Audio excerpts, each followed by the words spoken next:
Hello everyone, my name is Aditi. Welcome to Aditi biology classes. आज हम पढ़ेंगे क्लास 11th का chapter first, topic first, the living world. सबसे पहले है बायोलॉजी जो है उसकी डेफिनेशन में ही है bio means life, logy means study, मतलब स्टडी ऑफ लाइफ। बायोलॉजी का खुद एक मीनिंग है कि हम स्टडी लाइफ की करते हैं उसमें। तो सबसे पहले है कि आप लाइफ कैसे डिफाइन करेंगे, कि आप लाइफ किसको बोलते हैं।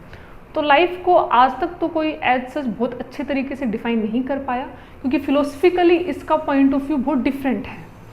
सबसे पहले है, अगर हम बायोलॉजी के टर्म में पढ़ें तो लाइफ आपको कहाँ कहाँ अपीयर होती है, मतलब आप लाइफ को कहाँ कहाँ देखते हैं। तो सबसे पहले है, जैसे मान लो आप माउंटेन्स में चले जाएं, या फिर आप ग्रासलैंड में जाएं, या फॉरेस्ट में जाएं, या फिर आप सैंड ड्यून्स में, मतलब जो आपका बिल्कुल डेजर्ट थार एरिया रेगिस्तान है वहाँ पर जाएं, तो हर जगह आपको लाइफ अपीयर होती है। जैसे माउंटेन में आप जाएंगे तो वहाँ पर आपको, अगर आप टेम्परेट रीजन में हैं तो वहाँ आपको नॉर्मल जो फॉरेस्ट होता है वो अपीयर होगा। लेकिन मान लो आप आर्टिक रीजन में या टुंड्रा रीजन में जाते हैं तो माउंटेन जहाँ पर टेम्परेचर क्या है, बहुत एक्सट्रीम लो, मतलब एक्सट्रीम कंडीशन है जिसमें हम सोच सकते हैं कि हम शायद सर्वाइव नहीं कर सकते, उस कंडीशन पर भी वहाँ पर लाइफ एग्जिस्ट करती है। इसके अलावा अगर आप डीप ओशन में जाएं, डीप ओशन का मतलब है जो आपकी ट्रेंचेस होती हैं, जो डीप ट्रेंचेस हैं, जैसे मरियाना ट्रेंच है पैसिफिक ओशन में, जिसमें आपका पूरा माउंट एवरेस्ट समा सकता है, उसके अंदर भी बैक्टीरिया पाए जाते हैं। इसके अलावा आपके ग्रासलैंड, सिंपल आपको पता ही है कि जैसे अफ्रीका के जो ग्रासलैंड है वो बायोडाइवर्सिटी का एक रिच एग्जाम्पल है।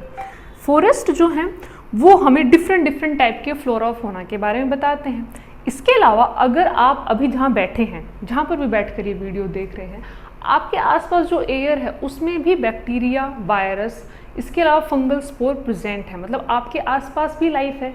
इसके अलावा आप खुद एक लाइफ का स्ट्रक्चर है और आपकी बॉडी के अंदर भी बहुत सारे बैक्टीरिया पाए जाते हैं, ऐसे बैक्टीरिया जो आपके लिए यूजफुल भी हैं और हार्मफुल भी हैं। तो लाइफ को हम अपने आसपास रोज ऑब्जर्व करते हैं, डेली लाइफ में ऑब्जर्व करते हैं, और आप उसको बहुत अच्छे तरीके से डिफाइन भी कर सकते हो। लेकिन हम कहें कि एग्जैक्ट लाइफ की डेफिनेशन यही है, तो एक बायोलॉजिस्ट के लिए एक डेफिनेशन अलग होगी, एक जो केमिस्ट्री का टीचर होगा उसके लिए डेफिनेशन डिफरेंट होगी, जो फिलोसफी पढ़ाते होंगे उसकी लाइफ की डेफिनेशन क्या होगी, बहुत डिफरेंट होगी। इवन आप एक एज ग्रुप से भी पूछेंगे तो जो छोटा बच्चा है उसके लिए लाइफ का मीनिंग डिफरेंट है, जो एक टीनेज है उसके लिए लाइफ का डिफरेंट मीनिंग जो है वो क्या है, डिफरेंट है।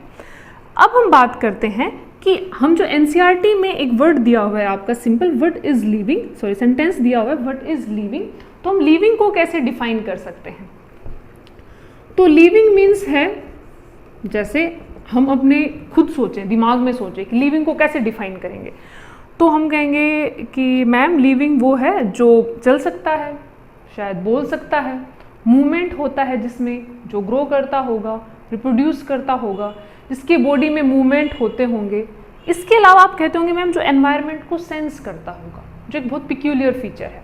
तो सबसे पहले हम स्टेप बाय स्टेप इनको डिस्कस करेंगे।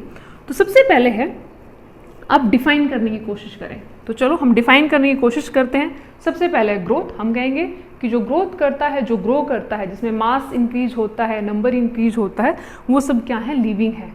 जो रिप्रोड्यूस करते हैं वो भी क्या है, लिविंग है। उसके अलावा जिनमें मेटाबॉलिज्म होता है वो लिविंग है। जो एनवायरनमेंट को सेंस करते हैं वो क्या है, लिविंग है। अब हम इनको डिस्कस करते हैं। जैसे सबसे पहले है ग्रोथ। ग्रोथ आप किसको बोलोगे, जैसे मैं आपसे पूछूं कि ग्रोथ क्या है, तो आप कहेंगे कि ग्रोथ है साइज में इंक्रीज होना, या फिर नंबर में इंक्रीज होना, या फिर मास में इंक्रीज होना। एक तरीके से आप कह सकते हैं कोई भी ऑर्गेनिज्म अगर उसके मास में इंक्रीज होता है, नंबर में इंक्रीज होता है, तो वो क्या है, लिविंग है। ठीक है, आपकी डेफिनेशन ठीक है, इसमें कोई गलत पॉइंट भी नहीं है। लेकिन अब जैसे मान लो बैक्टीरिया है, बैक्टीरिया सिंपल बात है, बैक्टीरिया आपकी बैक्टीरियल सेल कैसे डिवाइड करती हैं, बाइनरी फिजन के थ्रू। ये आप 10th में पढ़ते भी हैं कि जो बैक्टीरियल सेल होती है एक सेल से 2 सेल में चेंज हो जाती है, सिंपल माइटोटिक डिवीजन के थ्रू। लेकिन बैक्टीरिया इस प्रोसेस को क्या बोलता है, रिप्रोडक्शन भी बोलता है। बैक्टीरिया के लिए हम टर्म क्या यूज कर सकते हैं, उसमें रिप्रोडक्शन भी यूज कर सकते हैं। तो इसमें थोड़ा सा बैक्टीरिया के साथ डेफिनेशन में थोड़ा सा हमें एक पॉइंट रिप्रोडक्शन का भी पढ़ना पड़ता है। अब हम शुरू करते हैं कि ग्रोथ को आपने डिफाइन किया कि मास है या नंबर में इंक्रीज होना, तो हम बात करते हैं माउंटेन्स की। जिसके बारे में हमने बिल्कुल लेक्चर के शुरू में बताया था कि माउंटेन्स जो हैं उन पर भी लाइफ एग्जिस्ट करती है, लेकिन माउंटेन खुद एक लिविंग फॉर्म नहीं है। मतलब माउंटेन में लाइफ एग्जिस्ट करेगी, माउंटेन के ऊपर प्लांट होंगे, मैमल्स होंगे, एनिमल्स होंगे, लेकिन क्या आप उस माउंटेन को या रॉक स्ट्रक्चर को या फिर आप सैंड ड्यून्स को लाइफ बोल सकते हो? तो आप कहोगे कि नो मैम, ये लिविंग नहीं होते, ये नॉन लिविंग स्ट्रक्चर है, हम इनको पढ़ते हैं। जैसे एयर है, आपका सोयल है, रॉक है, या आपका जो वाटर है, उसको हम क्या मानते हैं? नॉन लिविंग स्ट्रक्चर, लिविंग नहीं है। अच्छा, तो आपने अभी अभी बोला कि जो ग्रो करता है वो क्या है? लिविंग है। तो आपके माउंटेन कैसे बनते हैं? फोल्ड माउंटेन या फिर ब्लॉक माउंटेन कैसे बनते हैं? इनमें लगातार क्या होती है? ग्रोथ। जैसे हमारा हिमालय है, हिमालय कैसे बना है? टेक्टोनिक प्लेट के टकराने से। प्लेटें आपस में टकराई और वो आज भी टकरा रही है और लगातार उसका साइज क्या हो रहा है? इंक्रीज भी हो रहा है। तो क्या हिमालय कह सकता है कि मैं हर रोज ग्रो करता हूँ? आपको अपीयर नहीं होता, बिलियन ऑफ ईयर्स में मैंने ग्रोथ की है, तो मैं क्या हूँ? लिविंग हूँ। इसी तरीके से अगर कोई रॉक है, उसमें साइज इंक्रीज या डिक्रीज हो रहा है, उसके लिए हम कह सकते हैं क्या वो लिविंग है? उसके लिए भी नहीं कहा जा सकता। सैंड ड्यून्स हैं जो आपके थार रेगिस्तान में पाए जाते हैं, जिनमें क्या होता है कि इवन ये अपनी पोजीशन भी चेंज कर लेते हैं विंड के अकॉर्डिंग। तो क्या हम इनको लिविंग बोलेंगे? हम इनको भी लिविंग नहीं बोलेंगे। लेकिन अभी अभी तो हमने बोला कि जो ग्रो करेगा वो क्या है? लिविंग है। तो उस कंडीशन में माउंटेन हुआ, सैंड ड्यून्स हुए, रॉक हुए, वो सब क्या माने जाएंगे? लिविंग माने जाने चाहिए। लेकिन ऐसा एक्चुअल में नहीं होता। डिफरेंस क्या है? माउंटेन में ग्रोथ क्या है? एक्सटर्नल है। रॉक में ग्रोथ क्या है? एक्सटर्नल है। सैंड ड्यून्स में ग्रोथ कैसी है? एक्सटर्नल है। हमारी ग्रोथ कैसी होती है? इंटरनल। तो हम ग्रोथ को ये तो कह सकते हैं कि एक लिविंग ऑर्गेनिज्म जो होगा वो ग्रोथ शो करेगा, लेकिन सिर्फ लिविंग ऑर्गेनिज्म ही ग्रोथ शो करेगा, ये कैरेक्टर ठीक नहीं है, ये उसको डिफाइन नहीं कर सकता। तो इस तरीके से हम ये समझते हैं ग्रो करना एक लिविंग ऑर्गेनिज्म, उसका एक कैरेक्टर है, लेकिन वो उसको एक डेफिनेशन नहीं देता। क्योंकि माउंटेन कहेगा मैं भी ग्रो करता हूँ, सैंड ड्यून्स कहेंगे हम भी ग्रो करते हैं, इवन हम तो मूव भी करते हैं, लेकिन हम क्या नहीं बोलते? लिविंग नहीं बोलते। तो इस तरीके से आप ये समझ सकते हैं कि ग्रो करना एक लिविंग ऑर्गेनिज्म का क्या है? कैरेक्टरिस्टिक्स है, लेकिन वो उसकी डिफाइनिंग प्रॉपर्टी नहीं है। उसके बाद है, हम इसके बारे में डिस्कस करेंगे रिप्रोडक्शन के बारे में। तो रिप्रोडक्शन के बारे में डिस्कस करने से पहले इससे रिलेटेड जो भी आपके डाउट हैं वो कमेंट सेक्शन में आप बता सकते हैं। साथ में आप, अगर आपके पास नोटबुक है तो आप उसमें नोट डाउन भी कर सकते हैं, कोई ऐसा क्वेश्चन है जो आप पूछना चाहते हैं या जिसमें भी आपको डाउट है। अब हम पढ़ेंगे बैक्टीरिया के बारे में। बैक्टीरिया एक, आप मान सकते हैं, यूनिक टाइप का ही ऑर्गेनिज्म है, प्रोकैरियोटिक है। प्रोकैरियोटिक मीन्स जिनमें जो न्यूक्लियस होता है वो वेल डिफाइंड नहीं होता। तो आप सिंपल बैक्टीरिया के बारे में हमेशा सुनते हैं कि बैक्टीरिया से इन्फेक्शन हुआ, गुड बैक्टीरिया हैं, बैड बैक्टीरिया हैं। इवन आपने टीवी में ऐड भी देखी होगी, टीवी में ऐड आती है कि आप इस पर्टिकुलर डिसइंफेक्टेंट को यूज़ करें तो इतने परसेंट या 99.9% बैक्टीरिया को क्या कर देता है? किल कर देता है। इवन छोटे छोटे बच्चों के हाथ दिखाए जाते हैं, उनमें ऐसे घड़ी सी मूव करती है और उसमें एक आपका बैक्टीरिया वहाँ पर बचा रहता है। तो वो एक बैक्टीरिया बचने का रीज़न क्या है? कि आपका कोई भी डिसइंफेक्टेंट 99.9% से ज़्यादा बैक्टीरिया किल नहीं कर सकता। इसका मतलब क्या है?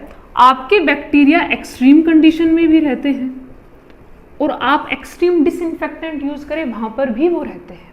इसके अलावा आपका एलिमेंट्री कैनाल, उसमें बैक्टीरिया या माइक्रोब्स की पूरी एक कॉलोनी रहती है, मतलब वो अपनी सोसाइटी बनाकर रहते हैं वहाँ पर, और आपके लिए बहुत यूजफुल भी हैं।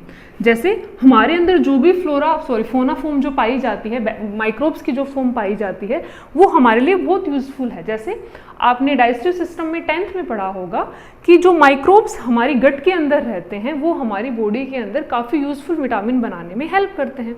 अगर वो विटामिन ना हो तो हमारी बॉडी में काफ़ी सारी डिजीज अपीयर होना शुरू हो जाती है, इवन आपका डाइजेस्टिव सिस्टम भी खराब हो सकता है। तो उस कंडीशन में अब बैक्टीरिया ग्रो कैसे करते हैं? बैक्टीरिया ग्रो करते हैं, एक बैक्टीरियल सेल होगी, ऑब्वियसली बात है, सर्कुलर फॉर्म डीएनए होता है, बाइनरी फिजन होगा। बाइनरी फिजन में क्या होगा? एक सेल से 2 सेल बन जाएंगी, तो मतलब एक बैक्टीरिया से आपके पास 2 बैक्टीरिया बन गए। इनमें फर्दर ऐसे चेन की फॉर्म में डिवीजन होता रहेगा और बैक्टीरिया डिवाइड करते रहेंगे। अब आप बोलेंगे कि बैक्टीरिया ग्रो कर रहा है, लेकिन बैक्टीरिया की तो पॉपुलेशन बढ़ रही है, साइज थोड़ी ना बढ़ रहा है। हम बैक्टीरिया को देखें तो एक बैक्टीरिया से 2 बैक्टीरिया हो गए, फिर फर्दर देखेंगे तो 4, फिर 8, फिर 16, ऐसे 32, 64, ऐसे पूरा वो क्या होता है मल्टीप्लिकेशन में बढ़ता जाता है। लेकिन हम कहेंगे कि बैक्टीरिया ने ग्रो कैसे किया, नंबर इंक्रीज करके। हाँ ठीक है, नंबर इंक्रीज किया। लेकिन अगर एक और टर्म में देखा जाए तो हम हमेशा पढ़ते हैं कि बैक्टीरिया जब भी कंडीशन बहुत फेवरेबल है तो बहुत अच्छे से रिप्रोड्यूस करते हैं या फिर ग्रो करते हैं। तो ग्रोथ और रिप्रोडक्शन बैक्टीरिया में सेम ही टर्म मानी जाती है कि बैक्टीरिया ग्रो कर रहे हैं, बैक्टीरिया रिप्रोड्यूस कर रहे हैं, वो सेम ही टर्म है। लेकिन आप इसमें एक थोड़ा सा एक्सेप्शन पढ़ सकते हैं, जैसे बैक्टीरिया में आपका सेक्सुअल रिप्रोडक्शन भी पाया जाता है, उसको प्रॉपर सेक्सुअल रिप्रोडक्शन तो नहीं बोला जाता, लेकिन फिर भी बैक्टीरिया के टर्म्स में उसको सेक्सुअल रिप्रोडक्शन बोला, जैसे कंजुगेशन, ट्रांसडक्शन, ट्रांसफॉर्मेशन, इनको पार्शियली सेक्सुअल फॉर्म में माना जाता है। ये आगे हम फर्दर चैप्टर में पढ़ेंगे। उसके बाद आता है रिप्रोडक्शन। रिप्रोडक्शन बहुत इंपॉर्टेंट इवेंट है हर ऑर्गेनिज्म की, मतलब आपकी अर्थ पर जितने भी ऑर्गेनिज्म रहते हैं उनकी लाइफ में रिप्रोडक्शन सबसे इंपॉर्टेंट इवेंट है।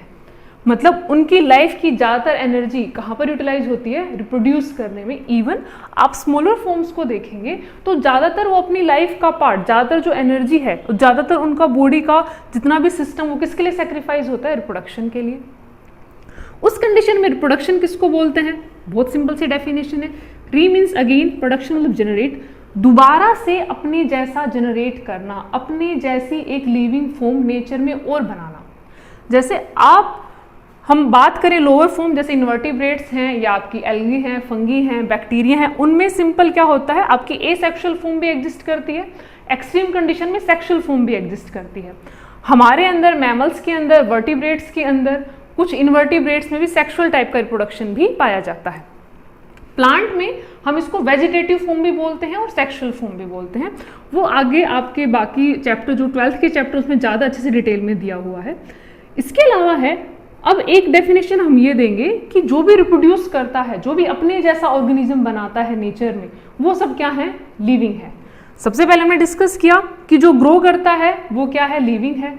तो उसके बारे में हमने देखा कि जो माउंटेन है और जो सैंड ड्यून्स हैं या आपकी रॉक हैं, उनकी टर्म में जब कंपेयर किया तो हमने ग्रोथ को बोला कि ग्रोथ एक कैरेक्टर है, किसका, लिविंग का, ना कि उसकी डिफाइनिंग प्रॉपर्टी। कैसे, क्योंकि माउंटेन और सैंड ड्यून्स भी ग्रो करते हैं लेकिन वो लिविंग नहीं है। तो फिर हमने मान लिया था कि हाँ ठीक है, जो ग्रो करे वो लिविंग का एक कैरेक्टर हो सकता है लेकिन उसकी डिफाइनिंग प्रॉपर्टी नहीं हो सकती। उसके बाद है रिप्रोडक्शन। रिप्रोडक्शन के लिए हम कह रहे हैं कि हर लिविंग ऑर्गेनिज्म, जो भी अर्थ पर जिसका भी जन्म होता है, उसकी टेंडेंसी होती है रिप्रोड्यूस करने की। वो रिप्रोड्यूस करते ही करते हैं और अपना जीन आगे मेंटेन करते हैं नेचर में, जीन पूल। लिविंग को क्या कर देंगे, आप डिफाइन कर देंगे कि रिप्रोड्यूस जो भी करे वो सब क्या है, लिविंग है। लेकिन जैसे हम बात करते हैं म्यूल और हिन्नी, ये आपने देखे भी होंगे। जैसे अगर कभी आप वैष्णो देवी वगैरह की तरफ जाते हैं तो वहाँ पे, और जो भी पहाड़ी एरिया जहाँ पर होते हैं, वहाँ पे खच्चर जिसको हम बोलते हैं वो यूज़ किए जाते हैं। वो किसके कॉम्बिनेशन से बनते हैं, हॉर्स और डोंकी के कॉम्बिनेशन से बने हैं, मतलब उनके आपस में ब्रीडिंग से बने हैं। लेकिन ये दोनों ही क्या हैं, स्ट्राइल हैं, मतलब ये रिप्रोड्यूस नहीं कर सकते।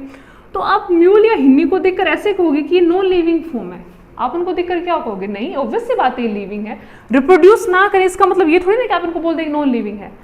तो फिर आपकी ये बात तो कॉन्ट्राडिक्टरी हो गई कि अभी हमने बोला कि जो रिप्रोड्यूस करे वो लिविंग है, तो इसका मतलब रिप्रोडक्शन भी एक क्या है, उसका कैरेक्टर है, वो उसकी डिफाइनिंग प्रॉपर्टी में नहीं आएगा। कि जो रिप्रोड्यूस करे वो ही लिविंग है, ये एक सही टर्म नहीं है। लिविंग ऑर्गेनिज्म रिप्रोड्यूस कर सकते हैं, ये एक सही टर्म है। तो म्यूल और हिन्नी के एग्जांपल्स हम ये समझ सकते हैं कि जो भी नेचर में स्ट्राइल ऑर्गेनिज्म हैं उनको भी हम लिविंग ही मानेंगे। तो इसी तरीके से ये क्राइटेरिया भी इसके साथ फिट नहीं होता। इसके अलावा जैसे टाइगर और आपके लोयन को बना के लाइगर और टाइगन ब्रीड प्रोड्यूस की जाती हैं, इंटरस्पीसीज ब्रीड है। लेकिन ये ब्रीड भी कैसी होती हैं, कुछ पार्शली स्ट्राइल फॉर्म में भी होती है, लेकिन उनको क्या मानते हैं, लिविंग फॉर्म मानते हैं। इसी तरीके से आपके कोई मान लो प्लांट है या कोई ह्यूमन कपल है जो इनफर्टाइल है, तो उस कंडीशन में आप उसको क्या नहीं बोल सकते, नॉन लिविंग नहीं बोल सकते। तो रिप्रोडक्शन भी क्या हो गया, उसका एक कैरेक्टरिस्टिक फीचर हो गया जो उसको डिफाइन करता है। तो इससे रिलेटेड अगर आपको कोई डाउट है तो आप उसको लिख सकते हैं और कमेंट सेक्शन में बता भी सकते हैं। इसके अलावा नोटबुक में आप पॉइंट साथ साथ नोट करते रहें ताकि आपको किसी भी पॉइंट में ऐसा डाउट लगे जो समझ में ना आ रहा हो तो आप पूछ भी लें। इसके अलावा आप एनसीईआरटी अगर आपके पास है तो आप वीडियो देखने के बाद उसको जरूर पढ़ें। तो उससे क्या होगा, कोई भी आपको उस लाइन में, पर्टिकुलर लाइन से रिलेटेड जो डाउट होगा आप उसको पूछ सकते हैं। तो इन दोनों टॉपिक से हमें ये समझ में आया कि ग्रोथ एक लिविंग फॉर्म का कैरेक्टर है, रिप्रोडक्शन लिविंग फॉर्म का कैरेक्टर, नॉन लिविंग ऑब्वियस सी बात है रिप्रोड्यूस नहीं कर सकते। लेकिन इसमें सिर्फ हमें एक्सेप्शन क्या मिला कि जैसे हम स्टाइल ऑर्गेनिज्म को देखें तो उस कंडीशन के लिए ये जो एक पर्टिकुलर डेफिनेशन है कि जो लिविंग है वो रिप्रोड्यूस करेगा, वो उसके साथ सुटेबल मैच नहीं होती। इसलिए हमने बोला कि रिप्रोडक्शन भी क्या है, उसका एक कैरेक्टरिस्टिक्स फीचर है लेकिन उसकी डिफाइनिंग प्रॉपर्टी नहीं है। लेकिन आप ऐसा ना सोचिए कि नॉन लिविंग ऑर्गेनिज्म का हम इसमें एग्जांपल ले लेंगे, एग्जांपल कोट कर देंगे और बोल देंगे कि वो रिप्रोड्यूस करते हैं। तो नॉन लिविंग ऑर्गेनिज्म कभी भी रिप्रोड्यूस नहीं करते। तो ग्रोथ का एक्सेप्शन हमने क्या दिया, नॉन लिविंग के साथ कंपेयर करके दिया, सैंड ड्यून्स और माउंटेन के साथ। रिप्रोडक्शन का हमने एक्सेप्शन बताया, हमारे ऑर्गेनिज्म, हमारे एनिमल वर्ल्ड के अंदर जैसे म्यूल और हिन्नी, इनफर्टाइल ह्यूमन कपल, इसके अलावा कोई भी स्टाइल ऑर्गेनिज्म जो रिप्रोड्यूस नहीं कर सकता। तो इसके बारे में आप अपनी बुक से पढ़ें, इससे रिलेटेड कोई भी डाउट हो आप पूछ सकते हैं। आपको ये वीडियो कैसा लगा कमेंट करके जरूर बताएं। इस वीडियो को लाइक करें, सब्सक्राइब करें और अपने फ्रेंड्स के साथ शेयर करें और अच्छे से पढ़ाई करें। Thank you. What is living के सेकंड वीडियो में जो कल अवेलेबल होगी इस चैनल पर, उस पर हम पढ़ेंगे मेटाबॉलिज्म के बारे में, कॉन्शियसनेस के बारे में और सेलुलर ऑर्गेनाइजेशन के बारे में। उन सब के जो एक्सेप्शन हैं वो कैसे आप रिलेट कर सकते हैं और आपके एग्जाम में इससे रिलेटेड कैसे क्वेश्चन पूछा जा सकता है।